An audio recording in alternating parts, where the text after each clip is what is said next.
Hi అండి, నేను మీ Akhil Reddy Rishi educational services నుండి వస్తున్నాము. నెక్స్ట్ మా సంస్థలు వచ్చేసరికి రిషి ఎడ్యుకేషనల్ సర్వీసెస్ అనేది తెలంగాణ వ్యాప్తంగా ఉన్నాయి మరియు ఆంధ్రప్రదేశ్ రాష్ట్రంలో వ్యాప్తంగా కూడా ఉన్నాయన్నమాట. మాది తెలంగాణ వచ్చేసరికి వరంగల్లో మెయిన్ బ్రాంచ్ అనేది ఉండడం జరిగింది. కరీంనగర్లో మా బ్రాంచ్ ఉందండి, ఖమ్మంలో బ్రాంచెస్ ఉన్నాయి. దీంతోపాటు హైదరాబాద్లో కూడా మా బ్రాంచ్ ఉందండి. ఆంధ్రప్రదేశ్ రాష్ట్రానికి వచ్చేసరికి అయితే మన బ్రాంచ్ విజయవాడలో ఉంది, దీంతోపాటు కర్నూలులో ఉందండి. మేజర్గా మా దగ్గరికి పిల్లలు వచ్చే వారందరికీ కూడా మేము క్లియర్గా కాలేజ్ గురించి ఎక్స్ప్లెయిన్ చేయడం జరుగుతుంది. దీంతోపాటు కాలేజ్కి తీసుకెళ్ళి కూడా కాలేజీలో చూపించడం జరుగుతుంది. ఈ కాలేజ్ చూపించిన తర్వాత వాళ్ళకి ఏదైనా డౌట్స్ వచ్చినా కూడా వాళ్ళకి అక్కడిదక్కడే క్లారిఫై చేసి అడ్మిషన్ అనేది ప్రాసెస్ చేయడం జరుగుతుందండి. దీంతోపాటు మేజర్గా ఏంటంటే మనం పిల్లలు వచ్చిన వారికి అందరికీ కూడా 100% బాండ్ పేపర్ మీద మనం ఫీ పర్టికులర్స్ కూడా రాసిస్తూ ఉన్నాం. దీంతోపాటు మనకి ప్లేస్మెంట్ వైజ్గా కూడా కాలేజ్లో అందరికీ ప్లేస్మెంట్ వచ్చేలాగా మనం తీర్చిదిద్దుతున్నామండి. మా సంస్థ స్టార్ట్ అయ్యి ఇప్పటివరకు 6 సంవత్సరాలు అవుతుందండి. దీని నుండి మనకి నెంబర్ ఆఫ్ పీపుల్ అనేది అడ్మిషన్ ఇవ్వడం జరిగింది. అడ్మిషన్ ఇవ్వడంతో పాటు వాళ్ళకి ఫస్ట్ ఇయర్ నుండి 4th ఇయర్ వరకు మన కేర్ టేక్ అనేది చేస్తూ ఉన్నామండి. రెగ్యులర్గా పిల్లలకి ఎటువంటి ప్రాబ్లం వచ్చినా కూడా మనం పిల్లలకి కానీ పేరెంట్స్ కానీ ఇంటిమేట్ చేయడం జరుగుతుంది. దీంతోపాటు వారికి కాలేజీలో ఏమైనా ప్రాబ్లమ్స్ వస్తే వాళ్ళకి ఈవినింగ్ అంటే ఆ రోజు అప్పటిదప్పుడే మనకి సార్ట్అవుట్ చేసేలాగా మేము ప్లాన్ చేస్తూ ఉన్నామండి. ఐటీఎం యూనివర్సిటీ అనేది మధ్యప్రదేశ్లోనే హార్ట్ ఆఫ్ ద ఇండియాగా ఉందన్నమాట.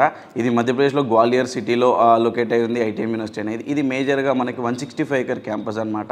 దీంట్లో మేజర్గా మన తెలుగు రాష్ట్రాల నుండి వచ్చే పిల్లలందరికీ కూడా సపరేట్ ఫీగా రూపొందించినాము. దీంతోపాటు మనకి పిల్లలు వచ్చిన వాళ్ళకందరికీ కూడా వితిన్ ద క్యాంపస్లోనే హాస్టల్ ఉండడం జరుగుతుంది. ఈ హాస్టల్లో సేఫ్టీ అండ్ సెక్యూరిటీ గురించి మన క్యాంపస్లో గార్డెడ్ ఉంటారు. దీంతోపాటు తెలుగు వార్డెన్స్ కూడా మనకి ప్రొవైడ్ చేయడం జరుగుతుందండి. సేఫ్టీ అండ్ సెక్యూరిటీ వైజ్గా పిల్లలకి ఏం ప్రాబ్లమ్స్ వచ్చినా కూడా మనకు తెలుగు వార్డెన్స్ ఉన్నారు కాబట్టి వాళ్ళతో క్లారిఫై చేసుకోవచ్చు. నెక్స్ట్ వచ్చేసరికి ఇక్కడ సౌత్ ఫుడ్ ఉండడం జరుగుతుందండి. ఈ సౌత్ ఫుడ్ అనగానే మన తెలుగు రాష్ట్రాల్లో ఏ విధంగా అయితే తింటున్నామో సేమ్ అదే ఫుడ్ ఇక్కడ పిల్లలకి ప్రొవైడ్ చేస్తూ ఉన్నారు.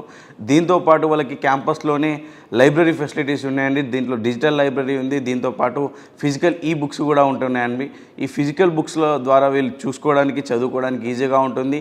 At the same time digital లైబ్రరీలో నెంబర్ ఆఫ్ బుక్స్ అనేది ఉండడం జరిగింది. దీంతోపాటు వీళ్ళు చూసుకొని ఈజీగా చదువుకోవచ్చు. ఈరోజు మేజర్గా పేరెంట్స్ అందరికీ కూడా నెంబర్ ఆఫ్ కాల్స్ అనేది వెళ్ళడం జరుగుతుంది డిఫరెంట్ యూనివర్సిటీస్ గురించి. కానీ చాలామంది ఏం చేస్తున్నారంటే ఈరోజు పిఆర్ఓస్ అవ్వచ్చు, లేకపోతే కన్సల్టెంట్ అవ్వచ్చు, డిఫరెంట్ పర్సన్స్ అందరూ కూడా కాల్ చేసి పేరెంట్స్ని భయభ్రాంతులకు గురి చేస్తూ ఉన్నారు.